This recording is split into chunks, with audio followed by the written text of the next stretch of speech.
So you were actually able to look at this up close, and I want to get your take on whether or not this is going to be a long time problem for the president. Is he going to have ear issues? No, it's going to heal well. It's going to heal well, and I think it's going to fill in, and it's going to be fine. I would be remiss if I didn't mention your nephew. Right. A family member was at the rally. How's he doing? Is he injured? He's doing well. He was injured, but he was seen in the medical tent. And to be honest with you, I think the most traumatic thing for him was not the superficial minor injury that he sustained, but the fact that he was in the medical tent with the gentleman who passed away. They were in the medical tent together. I think that shook him up a little bit. But, what an incredible moment. I mean, look, calls for both sides now rising to tone down the rhetoric, stop describing the stakes of the election in an apocalyptic terms.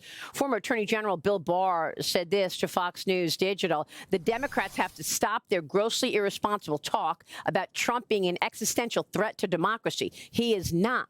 President Trump then posted on Truth Social saying he's rewriting his RNC speech to put the focus on unity, writing "Unite America" rather than divide this nation.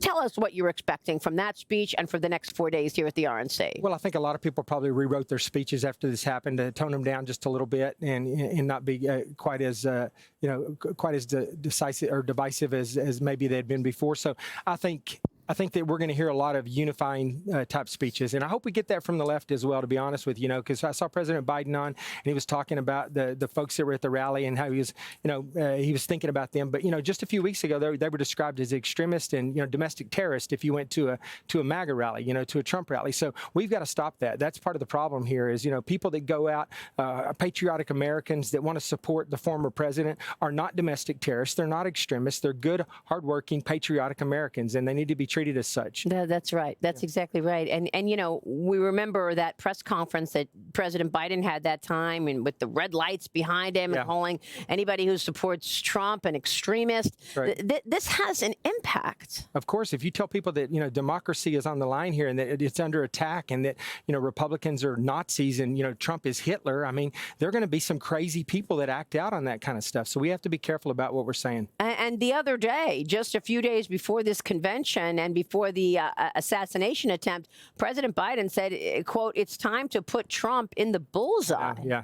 And I can only imagine if that had been reversed, if this whole situation had been flipped and that was President Trump that said that about Biden and somebody had tried to assassinate Biden, the mainstream media would be losing their minds right now, right? So there's still a double standard out there, but I hope that the left can see what's going on here and we can correct this. NBC News is reporting that the Democrats' effort to replace Biden as the party nominee now has come to a standstill. Yeah.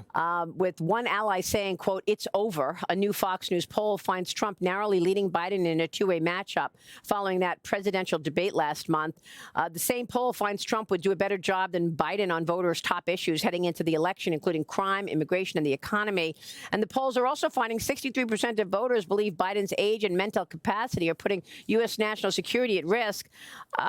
Congressman, you were among the first to join me 2 years ago to point out the obvious of what you were seeing in terms of mental capacity challenges of President Biden. What can you tell us about that today? Well, I think, people have stopped talking about it a little bit because of what happened with the assassination attempt, but we can't stop talking about it. Honestly, it's still a national security issue. We still have a commander-in-chief that's not cognitively, fit to be in office. He's impaired, right? And we cannot have a cognitively impaired leader who's the head of state and our commander-in-chief. So we still have to address that issue. I think that they will stop talking about it some, but I think that it will declare itself again. I mean, it's a long time before the election, in political terms. He's going to have to get up and speak numerous times, and I'm sure we're going to see what we saw in the debate. We're going to see it again. And 71% of people in that poll say that the White House has not been honest and transparent about the state of Biden's mental fitness.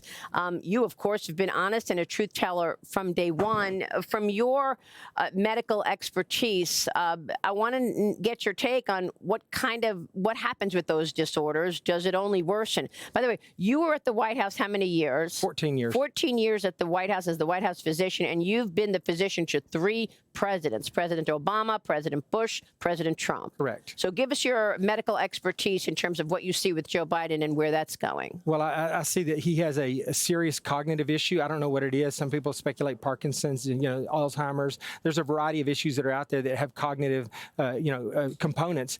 And he also has the physical stuff that goes along with that: the shuffling when he walks and not swinging his arms, the lack of making facial expressions, the blank stare, all these other things.